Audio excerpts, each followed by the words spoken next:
Ken, if you want to start. Let's start with Darnell. You're playing a proud team out there. They made it difficult.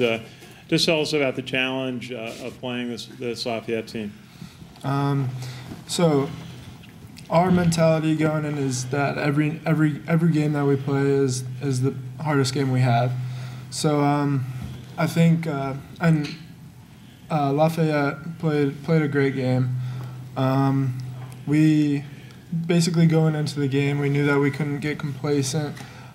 Just like the talk around, oh, you guys are playing an FCS team. So I mean, we just had to come out and execute.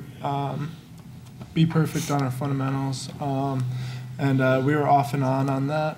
So, but I think overall our team played really well. Maybe just Andy, you were in there. You're kind of the committee right there at fullback. Tell us about what it was in running, and then tell us about your block on the punt. What was the question? I'm sorry. Oh, I was going to ask you about how is it for you running today against Lafayette? The running was good. Our offensive line did a great job. There's a lot of big holes, and it made it easy for us as fullbacks to just follow them. So it's just a credit to them. Maybe tell us about the block. The block was good. Me and Sand and McCoy kind of schemed it up a little. I think it was like their fourth punt, and Sandon did a great job of distracting their guard, so to say. And I just went right off Sand's butt, and I ran right off and was able to make the play. That's all. It's a great job by him. Go ahead, Jeff. Darnell and Andy, you guys had you were tied 3-3 at the end of the first quarter. You know, the first drive didn't end the way you guys wanted it to. What changed for the offense at that point? Because after that, you guys went on about a 28-3 run in the middle quarters. Yeah, it kind of goes back to what I was saying earlier. We just knew that we had to execute. If we want to be the team that we want to be, we have to be perfect every drive. We need to cap every drive off with a touchdown, and our team is capable of that. And so I think we said, we need to improve our standard, meet our standard, and be that team that we all want to be. So. And Andy, your thoughts on that? Sorry, go ahead, Jeff. Andy, your thoughts on that? Can you just rephrase the question? I'm sorry. Basically, after it was tied 3-3 at the end of the first quarter, what changed for you guys as an offensive mindset? What changed for you guys? What'd you say to pump up the team, basically? I don't think much changed. I think it may have been a little bit of a wake-up call that if we sleep through this game, it's going to be close. And I think from there we were able to score on, I think, every one of our possessions. So I think it was just a little bit of a wake-up call there at the end of the first quarter. John, you got anything? Yep. All right, Ken, you can go. Cameron, just on defense, you made a bunch of big plays. You had 5 tackles on the game. Just tell us about your play today. I know you told me you tend to come in on nickel defenses, but tell us a little bit about your game today. I mean, today we just wanted to focus on doing our jobs and everything. Coach Bateman did a good job of drawing up different schemes, so those just gave me an opportunity to make a play. Their quarterback O'Malley was trying to get some intermediate length passes. What was the challenge they presented? Challenges, they run a lot of different routes and do a lot of different things. About 43% of the time, they motion across the field. So it's just, you just got to have good eye discipline and make sure you're doing your job. How important was that block in your eyes? I think it was important in terms of momentum. Our offense started waking up at that point, and just to put the ball at the 1 yard line and get another score was big for our team. Just asking again on defense, Cole Christensen had a bunch of plays. He was really moving quick to that right side, making plays, and Patterson had a nice sack. Maybe you could just tell us about some of those plays. Oh yeah, some of those plays, because Coach Bateman does a good job of blitzing, and that just gives them an opportunity to make plays. And when they got that opportunity, they ended up making them. And those were just big momentum builders for us, and just got the pace of the game going faster for us, moving in our direction. Very good. And it looked like Bryce Holland was out today. and Peyton Reeder was in most of the second half, I know this for sure. Tell us about how is it working when Bryce isn't there? Yeah, I think Peyton is a good center. I think he plays guard and center evenly as well. He always takes reps at center during practice, so I think he's well prepared to do whatever he's asked of. So I think he's a good asset on our team. Maybe to Sir Andy and Darnell, it's getting towards the end. You're going to have one more home game. You're undefeated, a chance to go undefeated your junior and senior years. What does it mean as you get down to the end of this amazing run you've had here at home games? I just want to add on to that last question for Darnell. I think Bryce is a tremendous leader for offensive line, and when he goes down, it's obviously it's a tough hit for us. But I think we do have a great group of guys that step up, and they're really into their roles. So they stepped up, and I think our offensive line was tremendous today. And to answer your question down the road. I think this game is huge for us, especially the seniors. We want to finish our home streak, or continue our home winning streak, and finish strong at the end of the season. So I think this game is huge, especially for the seniors, and just especially for other guys to continue this streak. All right, you good? No, you got one. Okay. John Vorparian, Beyond the Game. Darnell, in the second quarter, you had a touchdown run which broke a record. You displaced Carlton Jones and assumed that slot. I'm just curious, how do you feel about placing your name in the Army record books? Honestly, when people ask me stuff like that, I really just think about my teammates. I think the O-line over the last 3 years that I've been playing have been tremendous. Honestly, half the time I don't get hit until the second level.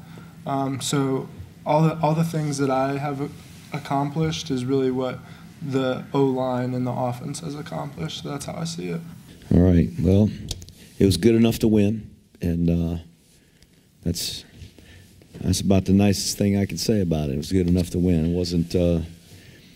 I don't feel like we played up to the standard that we've set for our team, but I'm glad we won the game, and we had some things that we did or didn't do during the game that I feel like at this point in the season shouldn't be taking place, like jumping off sides and lining up in the wrong formation, and miscommunicating on calls, and just little stuff like that.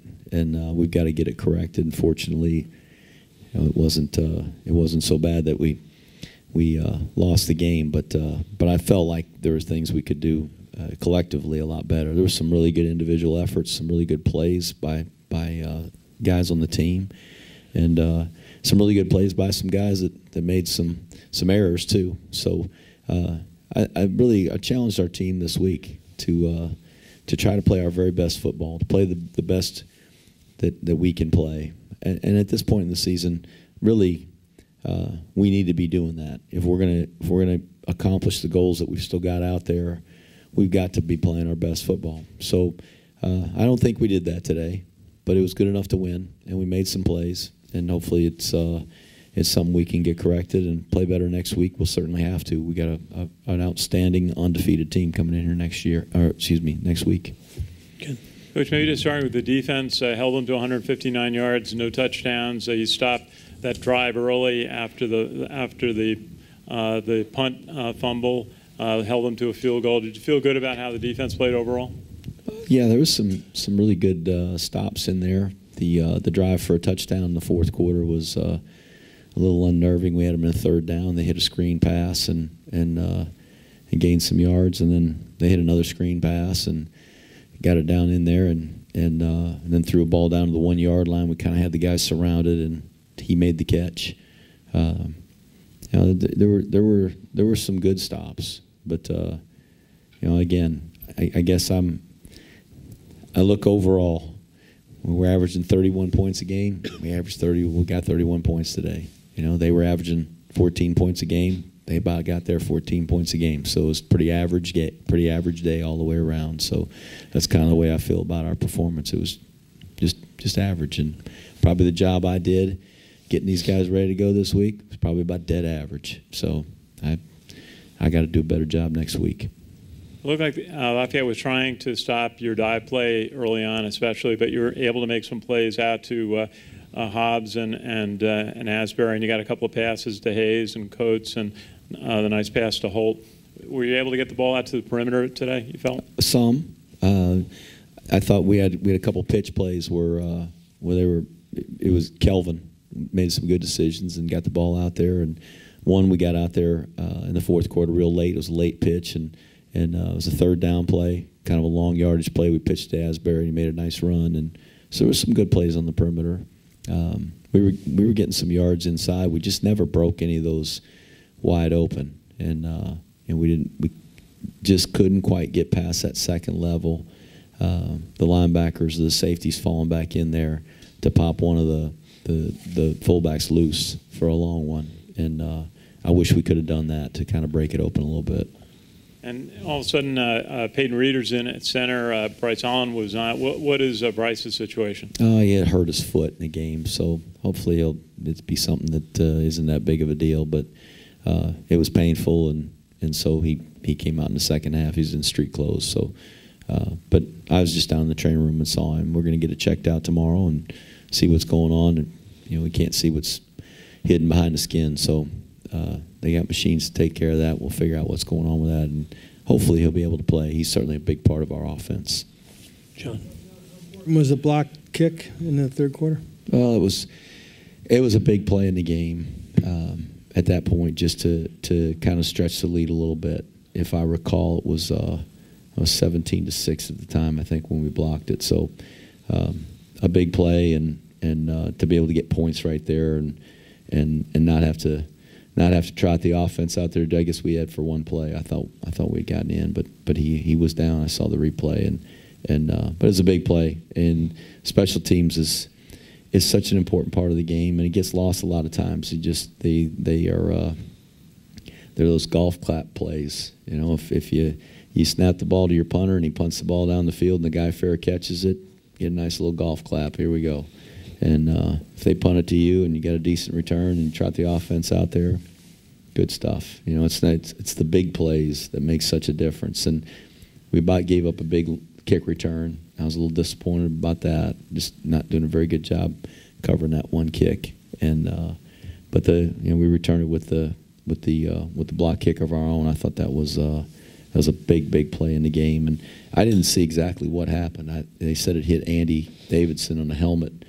But they were trying to rugby punt, and I think they probably knew we were going to bring some pressure, and we do typically bring pressure a lot on punts, and so they I assume probably thought that rugby punting would keep that guy from getting closer to the line, and he probably just kicked it a little bit low, and Andy happened to be in the kicking lane, so Andy has a way of finding his way back there. He's had his hands on a few during his career, so I was glad to see him get back there again.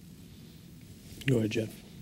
Coach, this season, Kelvin Hopkins has shown a better proficiency to throw the ball downfield. In fact, there were 2 or 3 times today that his deep passes set you up deep in opponent's territory. So how pleased have you been with his development in terms of throwing downfield? He came to us as a really good thrower. He did that a lot in his offense in high school, and really, he's capable of making any throw that we ask him to, and even the one that we didn't complete, he hit the receiver right in the chest with it. It just kind of went through his hands. So he's very accurate. He's got a very strong arm, a quick release. He's as good a thrower as we've ever had in this offense. You mentioned special teams before. I think one thing that gets lost on some people is how John Abercrombie has stepped up so far this year. I believe he's 7-7 on field goals so far this season, and you guys have been getting some good kickoffs too. How important overall has the special teams been to your success this season? I think special teams is important every year, and we use the best guys we've got on our team to play in those positions. Those aren't duties that we just give to the guys to say, hey, we'd really like to reward this guy with some playing time, and we toss him in there on the kickoff team. We try to find the right guys to play each of those positions. John's done a really good job kicking field goals. Sawyers has kicked off really well. He had a strong wind in his face. We chose to kick off into the wind to start the second half. I like to get the wind in the fourth quarter if I can, and so he had a pretty good strong wind in his face on those kickoffs in the third quarter. But I think he's done a really nice job. The special teams in general, there's some things that we've done really well, and look at our production; it's been good. And there's other areas where I'd like to see our team do a better job, and then we continue to work on those things. But for the most part, we've covered kicks well. That's why I was disappointed about the one today, just having to pop it out of there. I think we had a guy in position. I'll see it on film and know better. But after that one, we changed up our scheme just a little bit. We tweaked it, and I thought that helped us cover the kicks better. Heading into Koke, what is the one thing you want to improve on from this week headed into next week? Our focus on fundamental details, and that to me is where the game is won. Just whether it be an assignment or it's communication, or if it's a step or hand placement or pad level or whatever it may be. There's things we can do a lot better. So it's hard to say there's one thing, but I think just attention to the small details is something I'd like to see us improve on. And if we do that, I think we'll play better, or at least closer to the standard that we have for ourselves. And just, Coach, Kalen Holt took a beautiful pitch play for the second touchdown. Good timing on that, and then he took a hit later in the game on that pass play to the 2. How is he? He's fine. He got on that play. I think as he was going to the ground, the defender turned to defend the pass and stepped on his shin. So he's kind of on his backside, and his feet looked like the Wicked Witch of the West or East or whatever underneath and he was vulnerable, and those cleats coming down right on his shin bone and tore him open pretty good. But he's all right. He's a tough guy. You'd have to cut his leg off to keep him out of the game. He's a tough guy. And Coach, just being able at this point in the season, you have a chance to go undefeated at home for 2 years in a row next week. How does this feel about the maturity, how far this program has been able to come in the last couple of years? I'm really proud of our players. They're the ones that have done it. They got to go out there and play every week and defend that turf. And it's not easy to win. And I guess probably I'm guilty of this a lot. Just not jumping up and down, being excited. We just found a way to win the game.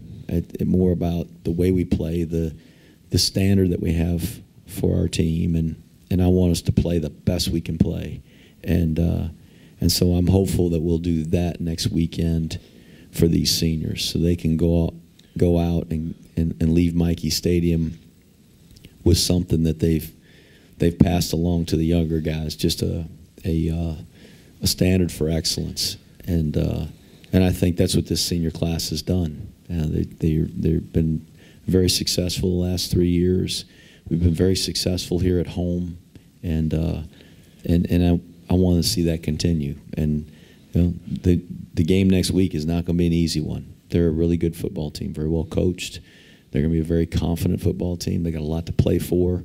The FCS playoffs are coming up here in a couple of weeks, and I'm sure an undefeated team with a win over Army would look really good to the FCS selection committee and them getting a high seed, which I'm sure they're very conscious of. I coached at that level, and I know. So we're going to get their best shot, and hopefully we'll improve on the things that we need to, that we didn't do as well today, and play our very best. And I'd really like that for our seniors, to see them go out of Mikey Stadium having played a really, really good football game.